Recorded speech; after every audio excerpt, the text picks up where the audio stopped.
जय माता दी दोस्तों, स्वागत है आप सबका आपके अपने चैनल पे। तो कैसे हैं आप लोग? आशा करती हूँ आप सब अच्छे होंगे। तो आज मैं 3 ऐसे एक्सरसाइज बताऊंगी जिससे आपकी फुल बॉडी फ्लेक्सिबल हो जाएगी, मजबूत हो जाएगी और ताकत आएगी आपकी पूरी बॉडी में। तो बहुत ही आराम से करना है और किसको नहीं करना है मैं बीच में बताऊंगी। तो चलिए वार्म अप करना शुरू कर देते हैं। तो देखिए, ये वार्म अप करना शुरू कर दीजिए, इस तरह से वो कर लीजिए। जंपिंग जैक कर लीजिए 10 से 12, आपसे जितना हो सके आराम से कर लीजिए। और इसको करते करते ही मैं बता रही हूँ कि जिनके नी में पेन हो या शोल्डर में पेन हो या जिनको सर्वाइकल हो, प्लीज़ ये एक्सरसाइज ना करें और वार्म अप करते टाइम भी ध्यान दें। अब इसी के बीच हम हिप रोटेशन कर लेंगे 10 टाइम क्लॉकवाइज और 10 टाइम एंटी क्लॉकवाइज, इस तरीके से कर लेंगे।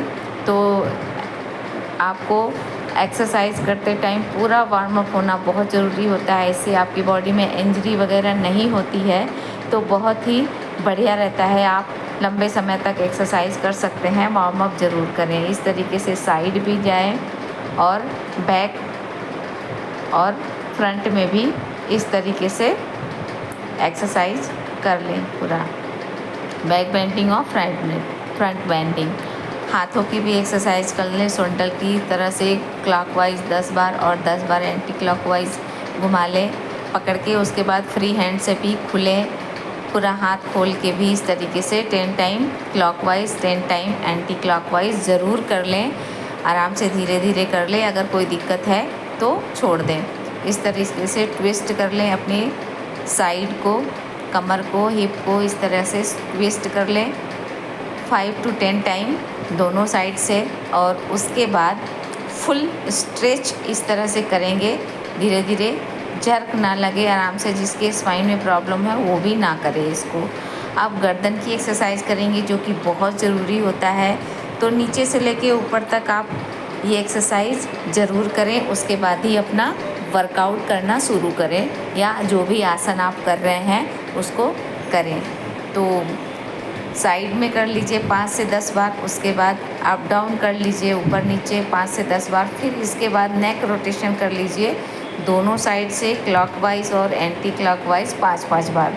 इसके बाद आप अपने रिस्ट की एक्सरसाइज करेंगे जो कि बहुत ज़रूरी है। ये 3 एक्सरसाइज जो मैं आपको आगे बताऊंगी उसके लिए बहुत बहुत बहुत ज़रूरी है ये रिस्ट का मजबूत होना और इसकी एक्सरसाइज करना। इससे आपके रिस्ट में पेन नहीं होगा और आप अच्छे से एक्सरसाइज को कर पाएंगे। तो इस तरीके से आप सारी जॉइंट्स को रोटेट कर लीजिए। तो अब हम अपना पहला एक्सरसाइज शुरू करेंगे। हम करेंगे हिंदू दंड, यानी जिसको हम पुशअप बोलते हैं। ये बहुत ही फ़ायदेमंद है आपके शोल्डर को मजबूत करने के लिए, आपके चेस्ट को मजबूत करने के लिए। तो इनहेल करते हुए ऊपर जाएंगे, एक्सहेल करते हुए पीछे, इनहेल आगे, एक्सहेल पीछे। इस तरीके से 10 टाइम करेंगे हम काउंट करके। आपको ये एक्सरसाइज करनी है 10 to 50 टाइम, 3 सेट ज़रूर करें डेली।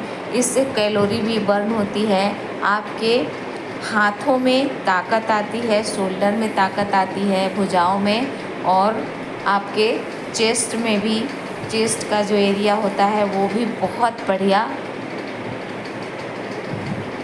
रहता है और उसकी भी जो आसपास की चर्बी है वो भी कम हो जाती है। एक एक्सरसाइज करने के बाद आप हल्का सा वॉक कर लीजिए, हाथ पैरों को घुमा लीजिए, या फिर आप चाहें तो पपी पोज में भी आ सकते हैं।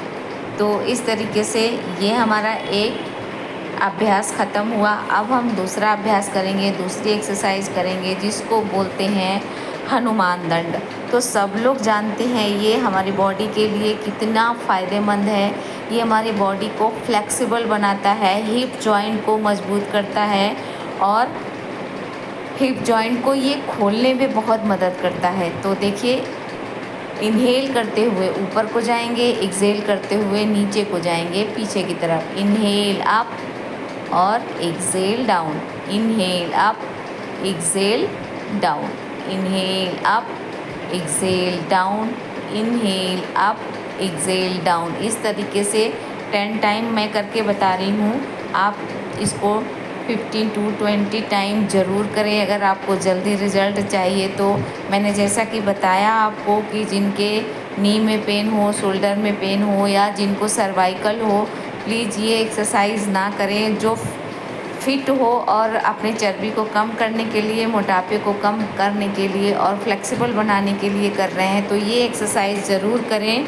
अगर आप 40 से 50 बार अगर इसको आप कर लेते हैं तो हफ्ते भर में आपको रिज़ल्ट दिखेगा। तो मैं आपको सामने से भी करके दिखा रही हूँ। ये देखिए सामने से मैं किस पोजीशन में कर रही हूँ। इनहेल करते हुए ऊपर जाएंगे और एक्सेल करते हुए नीचे। इस तरीके से इनहेल एक्सेल आप जल्दी जल्दी भी कर सकते हैं। तो हर एक्सरसाइज के बाद थोड़ी सी वॉक कर ले, थोड़ी सी बॉडी को हिला ले। और या फिर जैसा कि मैंने बोला आपको, आप बाल आसन में जा सकते हैं रिलैक्स होने के लिए। तो 30 सेकेंड आप रिलैक्स होइए या इस तरीके से वॉक कर लीजिए या अपने हाथों को पैरों को हिला लीजिए। अब हम करेंगे अपना तीसरा दंड, जिसको हम कहते हैं वृश्चिक दंड यानी कि बिच्छू दंड। तो ये भी हमारे शोल्डर के लिए बहुत ही फ़ायदेमंद है। तो ये देखिए पैर को ऊपर किया, इनहेल करते हुए ऊपर गए और एक्सेल करते हुए नीचे आए। इस तरीके से करना है दोनों पैरों से 10 टाइम, एक पैर से 10 टाइम दूसरे पैर से। इस तरीके से आप कर सकते हैं। 20-20 का 3 सेट ज़रूर करें। तो ये बहुत ज़्यादा बेनिफिट देगा आपकी बॉडी को फ्लेक्सिबल बनाने के लिए।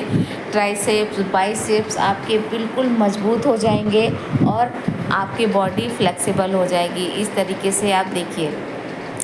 तो इन दंड को आप अपने वर्कआउट में ज़रूर शामिल करें, बहुत ज़्यादा फ़ायदेमंद है। आप देख सकते हैं कि कितनी इसमें मेहनत भी बहुत लगती है और आपकी बॉडी, आपका एब्स जिसको